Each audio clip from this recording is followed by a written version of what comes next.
এই কনফারেন্সের আপাতত আউটকামটা কি?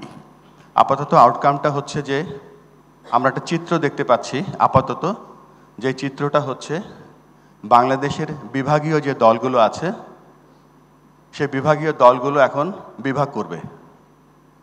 বিভাগ সমস্ত দায়িত্ব নিয়ে বিভাগ এবং জেলায় তাদের ক্রিকেট পরিচালনা করবে।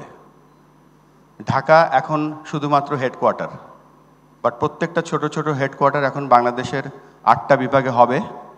এই হবার জন্য যেই প্রথম স্টেপ সেটা আজ এই দুদিন ধরে আমরা নিলাম।